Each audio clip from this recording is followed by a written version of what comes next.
Shalom semuanya, perkenalkan nama saya Seras Kumpul dari grup C semester 3 Prodi Pendidikan Agama Kristen. Di sini saya akan menjelaskan apa yang menjadi landasan pendidikan. Baiklah, sebelum saya menjelaskan landasan pendidikan itu, terlebih dahulu saya akan menjelaskan apa itu landasan. Landasan merupakan suatu tumpuan atau dasar maupun alas, di mana landasan itu adalah tempat bertumpu dari tempat bertumpu atau titik tolak maupun dasar pijakan kita.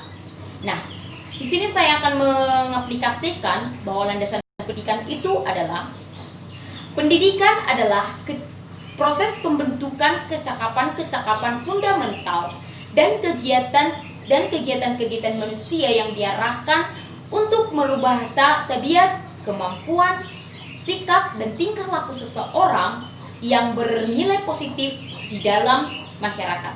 Nah, di sini landasan pendidikan ini berfungsi untuk mengubah pola tingkah laku seseorang itu.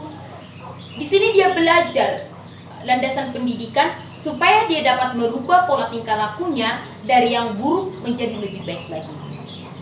Landasan pendidikan itu sendiri dapat dijadikan sebagai usaha sadar yang sistematis selalu bertolak dari sejumlah landasan serta mengindahkan sejumlah asas-asas tertentu.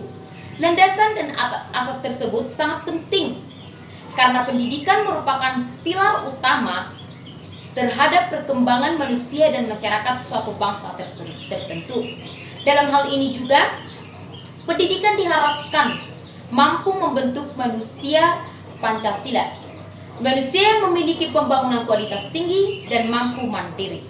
Di sini dengan adanya landasan pendidikan, manusia atau peserta didik diharapkan untuk mandiri. Dia diharapkan untuk dapat belajar mandiri ataupun merubah pola tingkah lakunya secara mandiri. Selain itu, pendidikan juga diharapkan mampu memberikan dukungan bagi perkembangan masyarakat, bangsa, dan negara kita.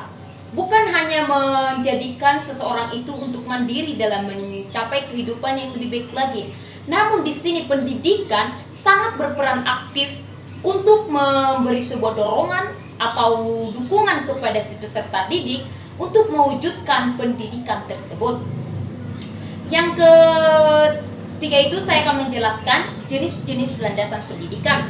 Adapun yang menjadi jenis landasan pendidikan itu adalah yang pertama landasan historis. Di mana landasan historis ini adalah merupakan sejarah pendidikan di masa lalu yang menjadi acuan terhadap pengembangan pendidikan di masa kini. Nah, landasan historis ini merupakan sejarah katanya. Di mana seperti yang kita ketahui itu historis berarti menceritakan masa lalu. Jadi di sini landasan historis ini juga dipergunakan. Yang berikutnya itu landasan historis pendidikan juga merupakan landasan pendidikan yang berhubungan dengan sejarah pendidikan. Nah, namanya juga historis berarti dikaitkan dengan sejarah. Yang berikutnya itu sejarah atau historis dan masa lampau yang terjadi di masa lalu, seperti itu maksudnya. Dengan segala macam kejadian atau kegiatan yang didasari oleh konsep-konsep tertentu. Yang berikutnya itu sejarah penuh dengan informasi-informasi yang mengandung kejadian maupun model atau konsep, teori, praktek, moral, dan cita-cita. Berikutnya ini saya akan menjelaskan yang kedua itu ada landasan filosofi. Di mana landasan filosofi ini adalah landasan filosofis merupakan landasan yang berkaitan dengan makna atau hakikat pendidikan yang berusaha menelaah masalah-masalah pokok. Di sini landasan filosofi ini bermanfaat untuk menelaah masalah-masalah pokok yang terjadi selama proses pendidikan berlangsung. Yang kedua itu landasan filosofis adalah landasan yang berdasarkan atau bersifat filsafat. Filsafat menelaah sesuatu secara radikal yang menyeluruh dan konseptual yang menghasilkan konsepsi-konsepsi kehidupan dan dunia. Yang berikutnya itu landasan filosofis terhadap pendidikan dikaji terutama melalui filsafat pendidikan. yang mengkaji masalah sekitar pendidikan dengan sudut pandang filsafat. Yang ketiga itu ada landasan psikologis, di mana landasan psikologis ini dapat diartikan sebagai suatu ilmu yang mempelajari tentang perilaku individu dalam berinteraksi dengan lingkungannya. Fokus psikologi pendidikan adalah proses belajar mengajar. Nah, di sini landasan psikologis pendidikan ini berperan aktif untuk mengetahui perilaku setiap individu, apakah perilakunya baik atau tidak. Di sini landasan filosofis ini sangat berperan aktif dalam proses belajar mengajar. Yang keempat itu ada landasan sosiologi, di mana landasan sosiologi itu adalah landasan yang berbagai tindakan sosial yang menjelma dalam realitas sosial. Artinya berjalan sesuai kenyataan sosial, atau sosial itu artinya itu bermasyarakat seperti itu. Yang kelima itu ada landasan sosiologis. Dalam hal ini, kegiatan pendidikan merupakan suatu proses interaksi antara dua individu. Bahkan, generasi yang memungkinkan generasi muda memperkembangkan diri. Kegiatan pendidikan itu yang sistematis terjadi di lembaga sekolah yang dengan sengaja dibentuk oleh masyarakat, kegiatan sosiologi semakin intensif. Yang keenam itu ada landasan kultural dan Tukuri Handayani.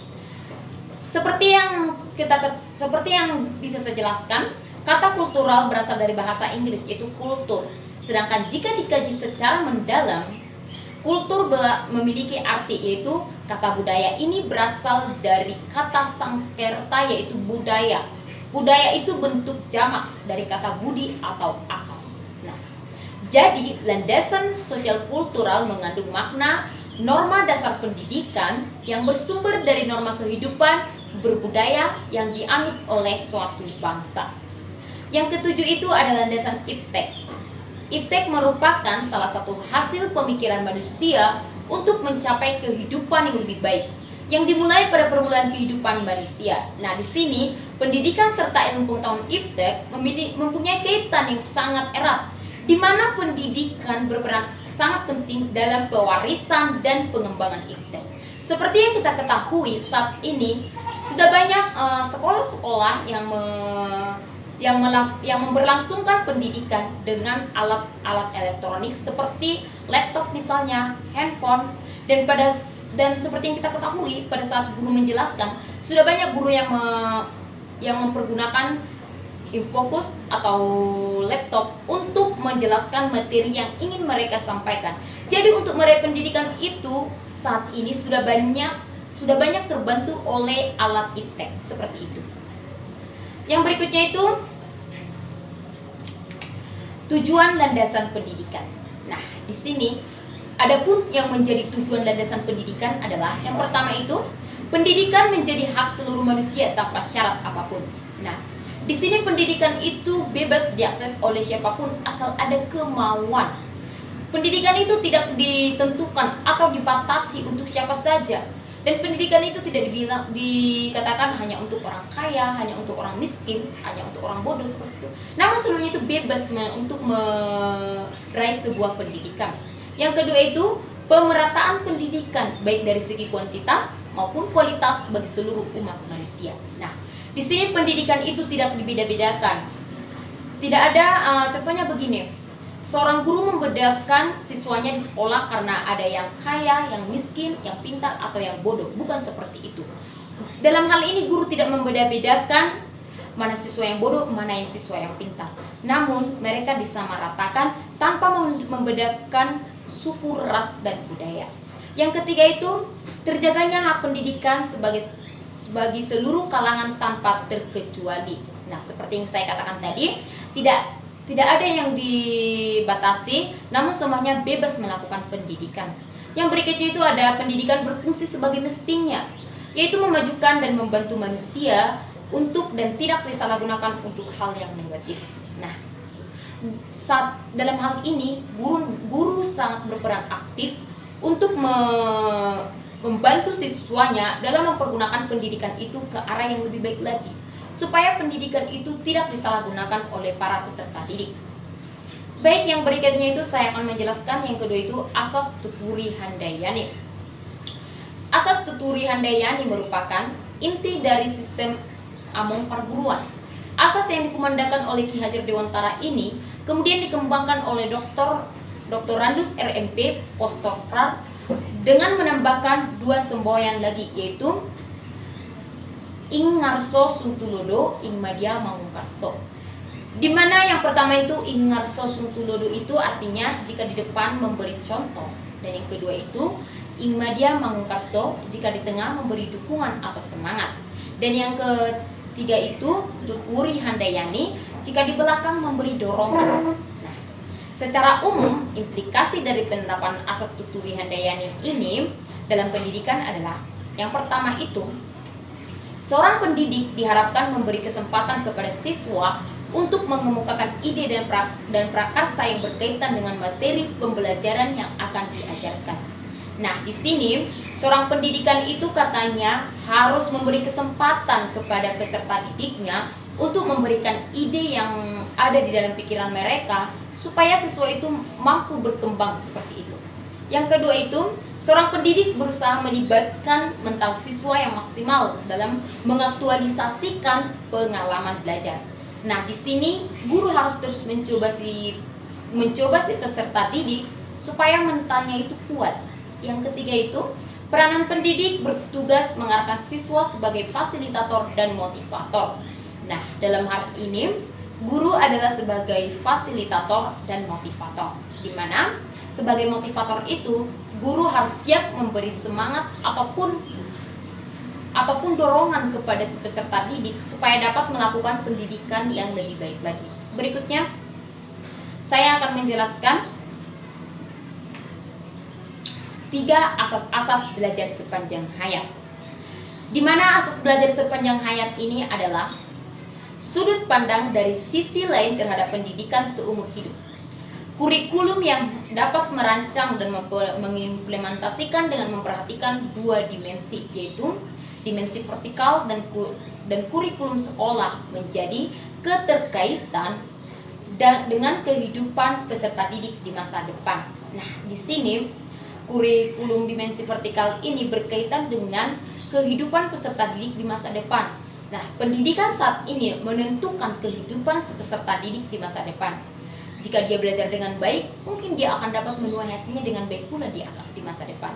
Yang kedua itu dimensi horizontal dan kurikulum sekolah yang berkaitan antara pengalaman belajar di sekolah dengan pengalaman luar di sekolah. Nah, di sini mungkin siswa berbeda mendapatkan pembelajaran di sekolah dan di luar sekolah. Nah, di sekolah mungkin siswa ini masih bisa dipantau oleh guru mereka dalam hal belajar. Mungkin setelah pulang sekolah atau di tengah masyarakat, si siswa ini tidak dapat dikendalikan lagi. Dia mungkin akan bergaul dengan teman yang tidak memiliki kepribadian yang baik. Nah, secara umum pendidikan sepanjang hayat ini memungkinkan setiap umat manusia atau warga negara Indonesia khususnya mendapatkan beberapa hal yang di bawah ini. Yang pertama itu ada mendapat kesempatan untuk meningkatkan kualitas diri dan kemandirian sepanjang hidupnya.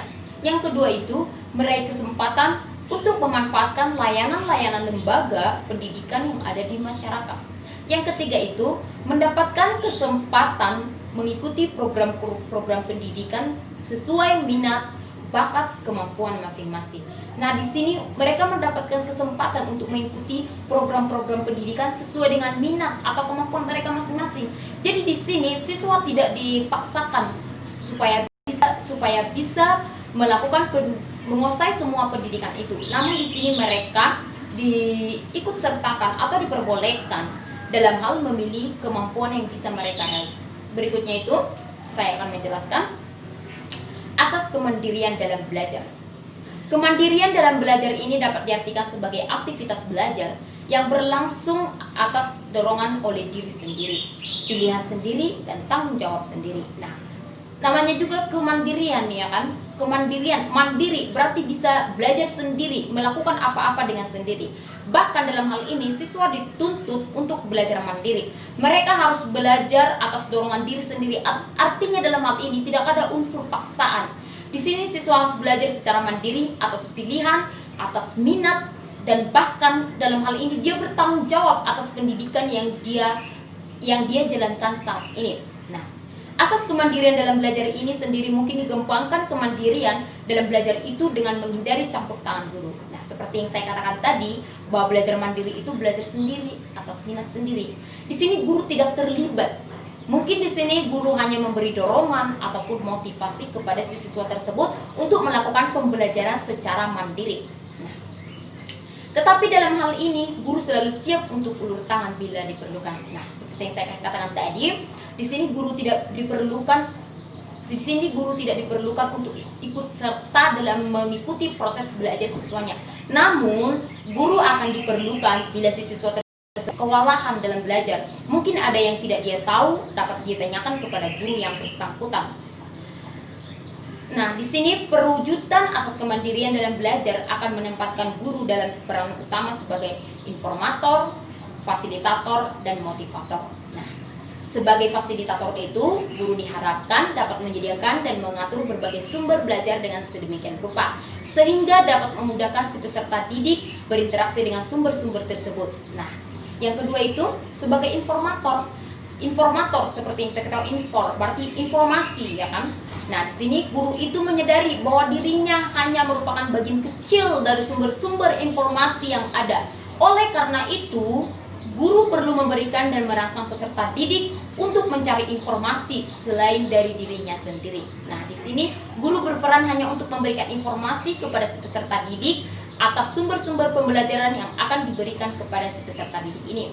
Yang ketiga itu sebagai motivator, guru mengupayakan timbulnya prakarsa peserta didik untuk memanfaatkan belajar secara maksimal.